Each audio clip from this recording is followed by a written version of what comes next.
Saya, Cikgu Prema dari SJKT Cantuman CA telah menyediakan satu video amali sains untuk tahun 6. Tajuk cikgu adalah kestabilan objek. Kestabilan objek dipengaruhi oleh dua faktor iaitu ketinggian objek dengan keluasan tapak objek. Objektif eksperimen adalah yang pertama, untuk mengkaji hubungan di antara ketinggian objek dengan kestabilan objek. Yang kedua, untuk mengkaji hubungan di antara keluasan tapak objek dengan kestabilan objek. Bahan dan peralatan yang diperlukan untuk eksperimen adalah cawan kertas, jam randik, gunting, pembaris, kertas A4, kad manila, pita pengukur dan kipas siling. Langkah berjaga. Yang pertama, semasa menggunting kad manila, perlu berhati-hati dengan alat tajam. Yang kedua, semasa switch on kipas siling, pastikan tangan kering dan tidak basah.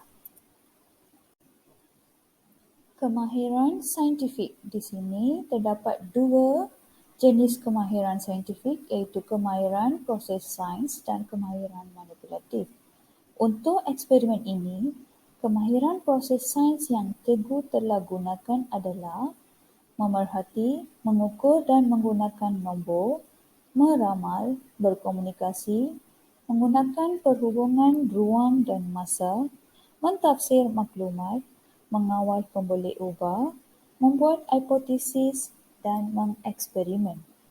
Kemahiran manipulatif pula adalah menggunakan dan mengendalikan peralatan dengan betul, menyimpan peralatan dengan betul dan selamat, dan mengendalikan spesimen bukan hidup dengan betul dan selamat.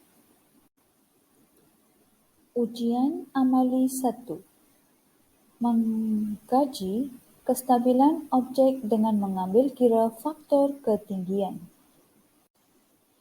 Pemboleh ubahnya adalah pemboleh ubah dimanipulasi ketinggian model atau objek, pemboleh ubah bergerak balas kestabilan model ataupun objek, pemboleh ubah dimalarkan keluasan tapak objek dan kelajuan kipas angin serta bahan binaan model. Hipotesisnya pula, semakin tinggi sesuatu objek maka semakin rendah kestabilan objek tersebut. Semakin rendah sesuatu objek maka semakin tinggi kestabilan objek tersebut. Okey, sekarang cikgu sedang membina model berupa menara. Tanpa dia saya letakkan 15 cm iaitu sama dengan satu pembaris kecil. Okey, sekarang cikgu letakkan 2 cawan polystyrene dengan satu kad manila, sekeping kad manila di atas.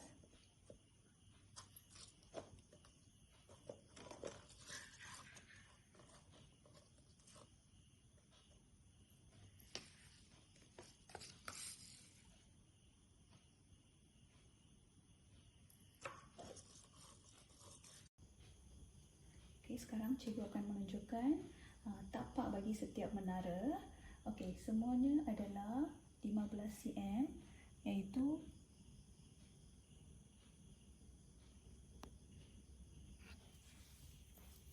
model B 15 cm dan model C juga 15 cm. Okey. Sekarang cikgu akan menunjukkan ketinggian bagi setiap model iaitu yang ni adalah 25 cm, model B sama dengan 40 cm, model C sama dengan 56 cm.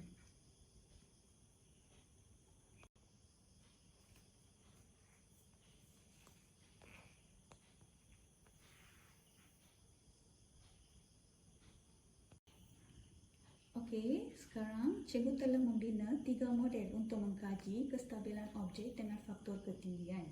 Sebelum itu, cikgu telah menetapkan 3 pemboleh ubah, iaitu pemboleh ubah dimanipulasi, pemboleh ubah bergerak balas dan pemboleh ubah dimalarkan. Okey, pemboleh ubah dimanipulasi adalah ketinggian model, iaitu setiap ketinggian akan berubah mengikut model, iaitu model C 56, model B 40 cm dengan model A 25 cm. Okey, yang seterusnya pemboleh ubah bergerak balas. Di sini kita akan mengkaji kestabilan model setiap objek. Okey, yang ketiga adalah pemboleh ubah dimalarkan, iaitu keluasan tapak objek, iaitu keluasannya adalah 15 cm bagi setiap model 15 cm. Sebelum itu, cikgu telah menetapkan hipotesis bahawa semakin tinggi sesuatu objek, semakin kurang stabil objek tersebut, dan semakin rendah sesuatu objek, maka semakin stabil objek tersebut. Okey, sekarang untuk mengkaji sama ada hubungan antara ketinggian dengan kestabilan model kita adalah signifikan atau tidak, kita akan jalankan eksperimen dulu ya. Okey, sekarang cikgu akan menggunakan stopwatch untuk mengira berapa lama model kita bertahan dengan kelajuan angin. Okey, sekarang cikgu akan onkan fan dengan start stopwatch sama sekali. Okey.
Okey, di sini kita dapat lihat model A tidak jatuh langsung, model B sudah jatuh dan model C sudah jatuh.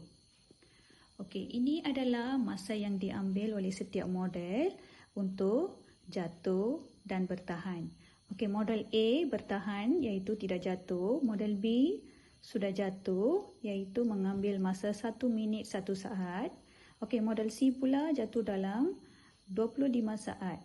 Okey, ini menunjukkan model yang lebih tinggi tidak stabil dan model yang lebih rendah adalah lebih stabil. Okey, kita dapat simpulkan bahawa iaitu semakin tinggi sesuatu objek, maka semakin kurang stabil objek tersebut, dan semakin rendah sesuatu objek, maka semakin stabil objek tersebut. Ini adalah data yang dikumpul bagi ujian amali 1 yang mengambil kira faktor ketinggian.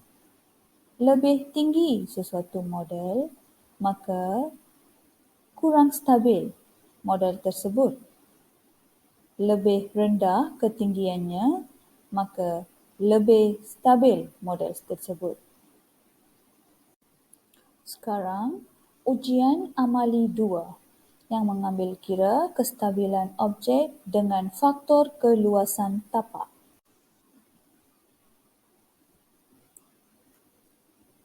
Pemboleh ubahnya adalah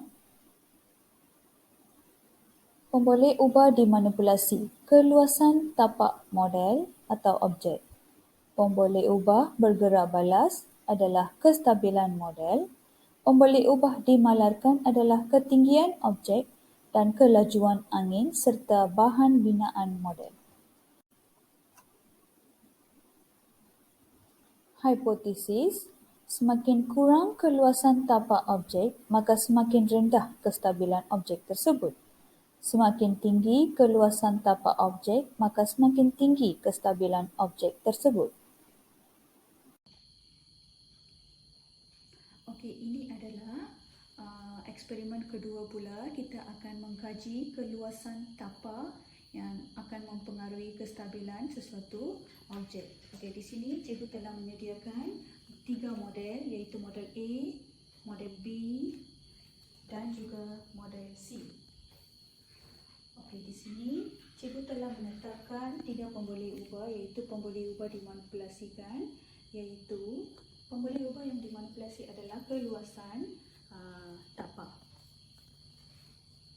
Keluasan tapak bagi model A adalah 396 cm persegi. Keluasan tapak bagi model B adalah 105 cm persegi.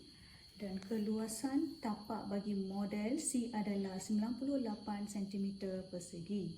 Okey, pemboleh ubah bergerak balas adalah kestabilan model ataupun objek yang cikgu telah bina. Okey, pemboleh ubah yang dimalarkan adalah ketinggian model, iaitu cikgu telah bina 4 tingkat bagi setiap model. Okey.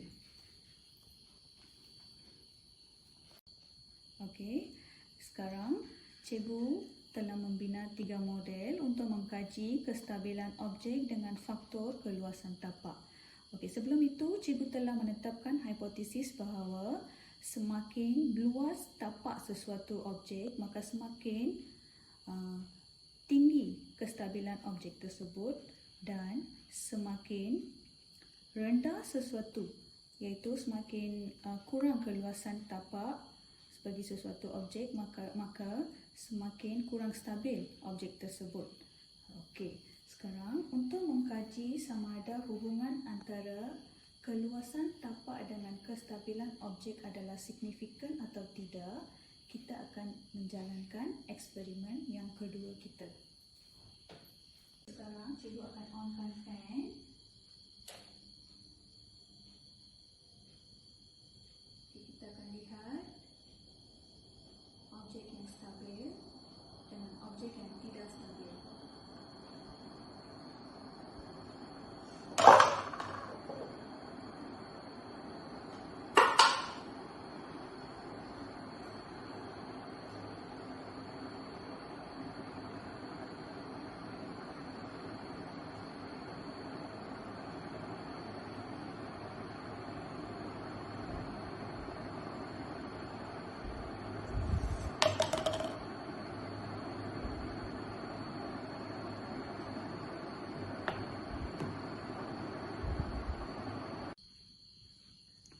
Okey, ini adalah situasi selepas model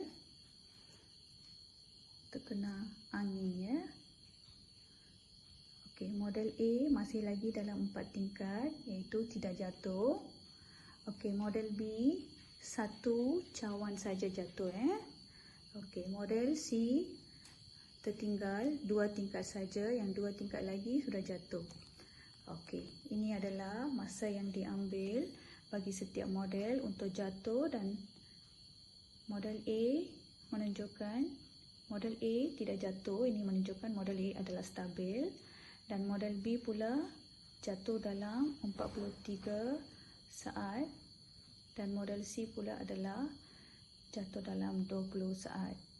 Okey, ini menunjukkan semakin luas tapak sesuatu model, maka semakin tinggi kestabilan model tersebut, dan semakin kurang keluasan sesuatu model, maka semakin rendah kestabilan model tersebut. Ini pula adalah data yang dikumpul untuk ujian amali 2 yang mengambil kira faktor keluasan tapak. Di sini, lebih rendah keluasan tapak, maka lebih rendah kestabilan objek tersebut. Sekiranya keluasan tapak adalah lebih tinggi, maka objek tersebut adalah lebih stabil. Daripada ujian amali ini, kita dapat simpulkan bahawa semakin tinggi sesuatu objek, maka semakin rendah kestabilan objek tersebut. Semakin rendah sesuatu objek, maka semakin tinggi kestabilan objek tersebut. Semakin kurang keluasan tapak objek, maka semakin rendah kestabilan objek tersebut. Semakin tinggi keluasan tapak objek, maka semakin tinggi kestabilan objek tersebut. Itu sahaja daripada cikgu. Sekian, terima kasih.